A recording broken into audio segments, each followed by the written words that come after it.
And just in listening, I would have done my residency in State University. Well, I'm in Lagos State, and occasionally when I have hospitals to my people back home, I'm always very delighted. Today, we'll be talking about demystifying mental illness. And I love the way the MC started. He started my lecture with very good notes. And he said, if today he should tell you that he has spent 6 years in Yaba, everything he says, finds fault, you say, but because you don't know now, you are saved. And that is the essence why I'm here today. It is not your fault. It is not my fault. It is what we meant on ground. But I believe that occasionally when there are opportunities to speak to youth, to speak to future leaders, I'm always very happy. I'm a student in psychiatry. I made up my mind to be a psychiatrist right from my 400 level. After the pathology pharmacology, we had a 3-month post in Arrow. And when I came back, I told my classmates there, I said, I am going to be a psychiatrist. They were not surprised. And immediately we finished our fellowship, before our fellowship, I've done my primaries, and immediately before I finished NYC, Youth has accepted me. I have to write a letter to them that they should allow me to finish my NYC. And the beauty of it, we will know why this person chose this wonderful and I don't know if I've done psychiatric posting. If you have done psychiatric posting, let's see your hands, okay? Just 3 people. If you are in 300 level down, let's see your hands. Okay? If you are in 400 level up, let's see your hands. So I'll get to the groups. Beautiful. Okay. Alright. So let's go. I want us to understand that next time. Come to the stage. If we don't know where we are coming from, we will not be able to know where we are going. Therefore, we need a couple of time or quickly rush and tell us the history of psychiatry. How come psychiatry has become so mysterious that we now have to today demystify it? When you demystify something, it means there are lots of mysteries, there are lots of myths around that place. How come we are not demystifying hypertension? How come we are not demystifying diabetes? Why do we have to keep talking about demystifying mental illness? This is the story. So I want to tell you a story. And the story occurs from ages to ages. Let's go. The first time is the stone age. Of course, when you begin to date ages, you want to start from the stone age, the earliest possible time known to human being. During the stone age, we have about 2 million years ago in Europe and 20,000 years ago in America. It was believed that evil spirit caused mental illness or abnormal behavior. The most common treatment during this time was shepherding. And what is that? They will drill a hole into the skull of the person so that the evil spirit can escape. So every man people were dying because they believed it was evil spirit. So the archaeologists, when they were excavating, they just see skulls and they were seeing holes at a particular place. And that was why people this is what I'm having. That's like that's picture. You can see the soldiers. They are more like a military, don't look at it. And that's the supposedly mentality person. That's the Stone Age. Then we move from the Stone Age. We went to ancient Greek. We are talking of 6,000 to 1,000 BC. This time around, they still believe that mental illness was caused by the same thing. And they believe that the originating mental illness caused is evil spirit or demons. And therefore, healing was preferred. So instead of drilling holes now, they believe that they will use healing. They take them to temple, next slide. They take them to temple. Some they will do ablution, they will washing, some they will ask them to, try to cast out the evil spirits. And that was the ancient Greek. And after the ancient Greek, we talk about the Romans. Of course, during the period of the Pythagoras and Aristotle, these believed that mental illness was because of sin. Therefore, if anyone is mentally ill, it is because you are serving your punishment. They believe that it's a divine punishment from God as a sign of guilt. Those who suffer from any form of mental illness are often shown by society. Some are locked up and others were put to death. They believe that your sin has caught up with you. So if anybody is so they or any evil again, so they now begin to look at, will it be that if this one has told us what we pray, they will type in, we are coming back home. How to God, don't forget the old age. And don't forget the evil and the punishment. Okay, let's move. Of course, the guidance are the Hellenians, these were the Roman people, and then they believe that as much as possible, the brain is now ready for serious forces. Next slide. I told you it's a journey. We are moving from the Stone Age, the Greek, the Romans, now we get to the Middle Age. And in the Middle Age, that was when churches, the movements, churches, most especially, started. It was a tremendous force in aspects of people's life. A popular philosophy during this time, which has become the basic form of psychology, was interactionistic individualism, where the body was believed to be governed by the soul. So this was not about us again. They now believe that the soul and the body, they have an interaction. Therefore, they believe that a pregnant woman that is pregnant and receiving a bad news begin to lose blood. Nobody touched her. She did not fall down. But just mere hearing the news of her husband's death, the pregnancy will come down and she begins to see blood. So, which means the mind, in one way, controls the body. Okay, at least it's better. We are moving. So the story is changing. Don't forget the Stone Age. Don't forget the Greek, the Romans. Now the Middle Age. Now, in this time, they now believe that okay, we can use exorcism, shaping the pattern of cross in the air, believing that those come from this time around, they believe that this, even though they know that it's still something evil, but they know that at least the evil thing in the brain is controlling the body. That is why they are doing what they are doing. So their aim now is that let them coerce, let them, or if the thing is not good for us, they will punish that person. So that this week can go to them instead of staying this way, this one has been punished, let it now leave. Or they will make the person so comfortable so that the spirit will not be able to stay inside that person. The spirit will now run away. So you can see this man being punished, almost giving ice cold. This is even a woman. And you can see how barbaric these are. Some of them will put them inside ice cold. Okay. Now, after that, let's go back. Okay. Now we move to the Renaissance. Now we come back the 15th century and the 18th century. That is 1400 to 1700. Don't forget by 2013. Okay, so we are still moving. Alright. Because of the looking at the history, how come mental illness?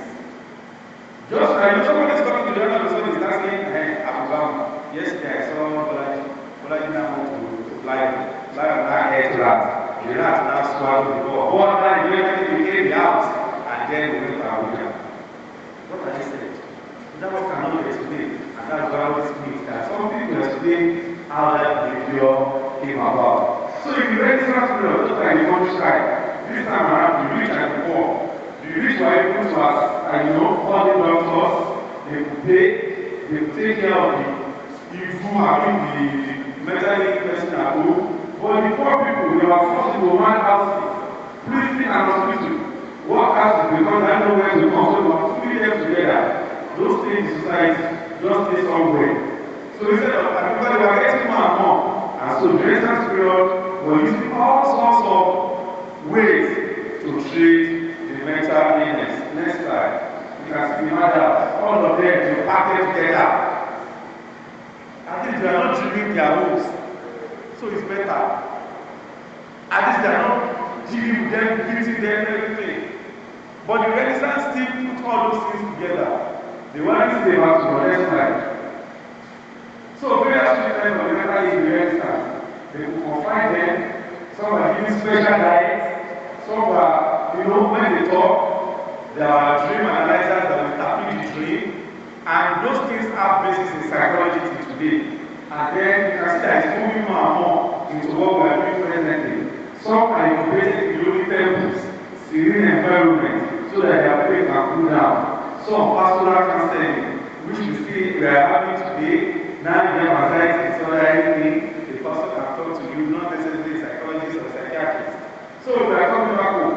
Then they are still doing some bodily punishment and physical torture, such as throwback, still parading, causing that totally went.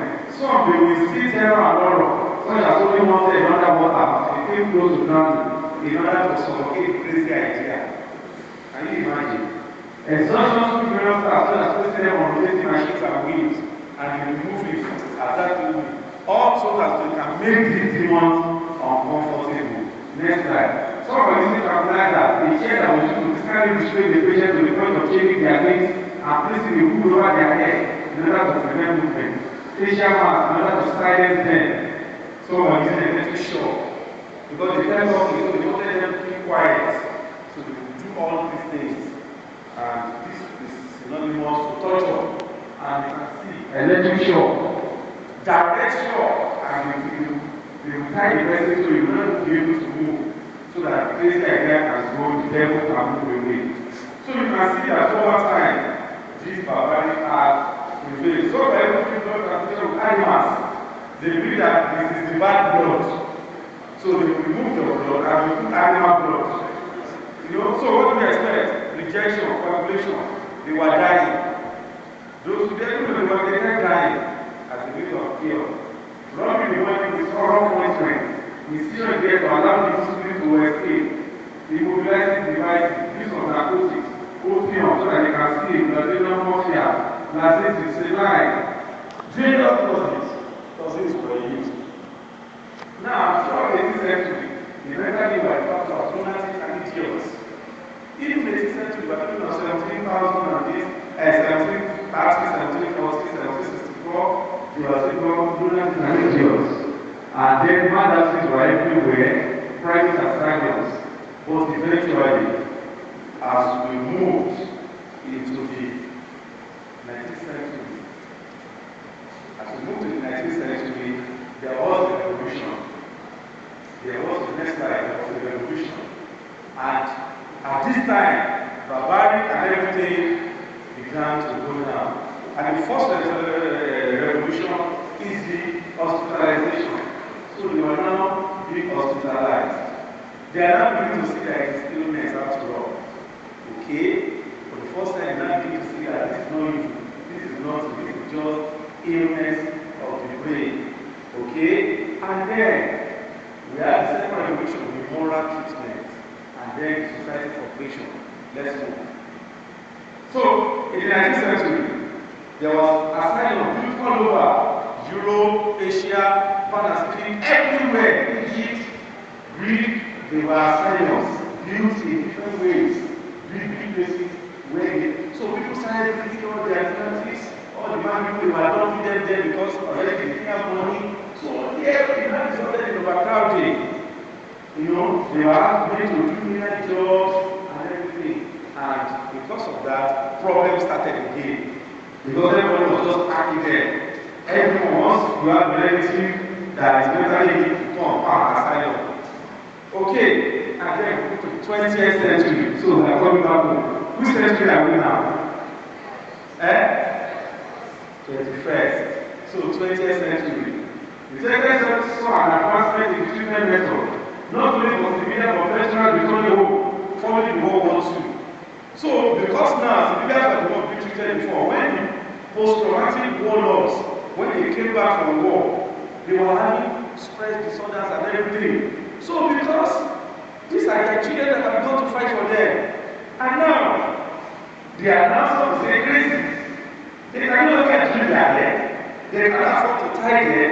They cannot afford to pack them somewhere. So they started treating them well. Society started looking at the man people in another angle. That if these people are really forced for us to gain freedom and liberty, and they are coming out with what those people used to have. That means illness goes no bound, does not know anybody, whether you are poor, whether you are civilian or military. And so, after hospitalization, family started asking for their loved ones to be taken. They said, okay, we can take care of it. Our brothers are going to fight war for us. Now we want to take care of our own brother. I want to see my uncle. So, from the jam-packing and everything, then we move to a state of deinstitutionalization. Deinstitutionalization, that is no longer institutionalized, they just pack them for 20 years, 10 years. Because once they are going to be okay. So, but for them to be deinstitutionalized, Water Freeman is one of the anatomists and a great neurologist. He came out and he trained under Spear and then he started doing lobotomy. And this lobotomy, some were being killed, some were dying, but majority were dying. So this representation does not mean people are going to their houses, but either way, the institution was being reduced. Now, to tell you how this lobotomy is a very simple and fun procedure. You will do sedation, not by laxative or by any valium or anything. You push up and the person is electrocuted. And then you now go back behind you. You now get a device like a third of the pencil. So you can imagine 2/3 of the pencil long like this, and you insert it into the person's upper eye through the patient head. You have already marked the needle, and therefore, when you are putting it inside, your marking that will tell you to stop, or that you continue to put it inside. And when you put it inside, you need to tap with the hammer. You tap with the hammer, and it's going inside the patient head.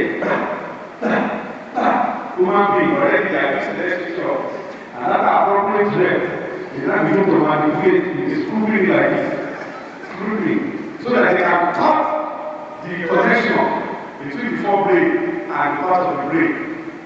And eventually those who are okay, they became morons, imbecile. They had no frontal lobe, so they were just doing that. They are not solving the case, so they are working, morons. No frontal lobe, everything is connected. So that was what Freeman, and it was accrued that he did over 3,500 within a year. 3,500 lobotomy. And next slide. Due to the number of complications and death that resulted from the procedure, it was referred to as psychic nesting and the legacy of the mind. This was by far the mental health care darkest hour. And then, good news!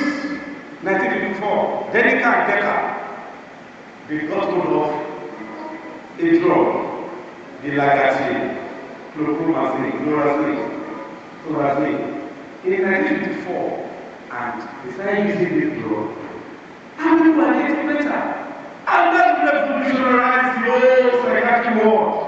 Now, wow, if I have something, and I use drug, it works. Now I have mental I take drug, it works. This is a medical condition. Not evil, not sin, nothing.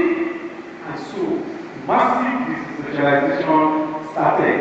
People started taking drugs and outpatient clinic from home. They would go and see doctor, they come back.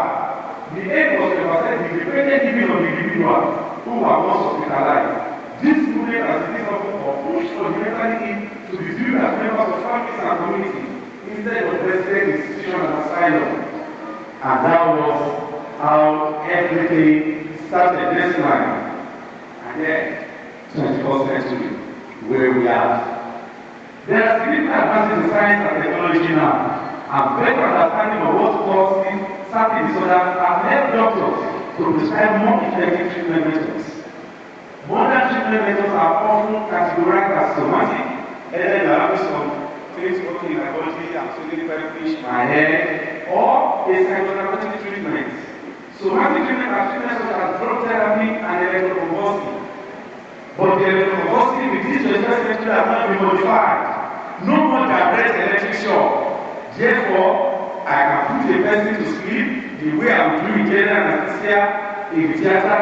Once the patient has slept, I will give a pulse electrical shock, which patient will not break the bone, break the backbone, and everything. It just deliver the small pulses, and it will cause some movement in the brain. And today it's very effective. You use it, if you go to A1, you go to any of the psychiatric hospital, you see. Those days, when you see the electric machine, it's as big as this ball. And the wires are so thick, like all these copper wires. And you put it on patient. For now, if you get to this sitting room, this machine is just like a stabilizer. You can move it from one wall to another. And patient sleeps. We put the propofol or ketamine, patient sleeps for, and then just deliver the shot. And patient wakes up after eating. Beautiful. That is the first century. Who made management. Those are their criteria. So disorders were now categorized. We now have different types of diseases. Before, it was the era of unitary psychosis. Whether you are depressed, they will put you together with somebody that is smoking and cannot stop, and somebody who has schizophrenia.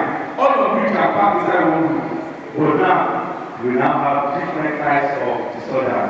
Now, let's quickly tell us some different types of disorders that we have. Of course, the popular one that makes people hate us so much is schizophrenia. But I want you to understand today that the stigma that has all the psychiatric world is majorly because of schizophrenia. But you know that schizophrenia is just 1%. The incidence of schizophrenia is just 1%. And that has made everybody to think anyone that has psychiatric problem has gone bonkers. It's a win. It's one running on the road, picking everything. Okay? That is schizophrenia. The next one. Okay, this is it. When you have pictures of mental illness, this is a mind patient. And on his head is fire. He has ideas. Everything is flowing. He can finish Jaja within 2 days. He can read contract within an hour. That is the next one. That is depression, opposite. Just sleeping, don't want to do anything, those things there. You want the right time for me? What are many times there are minutes? 5 minutes, and then round up worry. Okay? Obsessive compulsive, they believe that they need to do something. They keep washing their hands, or they have to go back home. As you are sitting there, obsessive compulsive, you want to go back to your room. Then you come back again. There's something that you have not done, you go back again. You just cannot stop it. If you tell yourself, I have not the door, you become uncomfortable and you're sweating. But when you go, you see again, you come back. Next one. That social personality. They don't care, they don't send you. They do things, they infringe on your rights. Those are categories of mental illness that we now have. And when you get to our world, you now see help of getting sexualized. Next one. This is substance abuse. You see them on the wall, they cannot stop again. Next one. See, adding it together. Drug dependence is the brain has been rewired. This time, the brain has been autistic spectrum disorder. These are people, children that just drink there, abandon their head. Some people that identify, some just do routine. These are autism. And the next one, attention deficit. Those who cannot sit still, they move, they jump, they sit on the chair, they sit on the table, they sit on the TV, they stand up, they eat their socks, they fight, they cannot wait in line, they blood cancer. Attention deficit is a mental illness. Next one, that is a deliberate self-harm. They motivate themselves, they cut themselves into pieces. Next one. You can see multiple personality disorders. This one is so nice to be. Somebody can disintegrate and go to another place and behave like another person. He comes back, he doesn't remember his identity. He lives another life there. Multiple identity, we have there. Dyslexia is a problem in the mind too. I not read, I not write very well. Next one. Selective mutism. I told them when they get to school, they will not say anything. Anything they want to say, they will write it. Selective mutism. Good morning, eating disorder, they will eat everything, and then they go to the toilet, and then they will reduce vomiting and fluid, and they will start bulimia, and they start abusive. Now, challenges of the 21st century as a round up, stigmatization due to several myths about mental illness. Policymakers and insurance don't do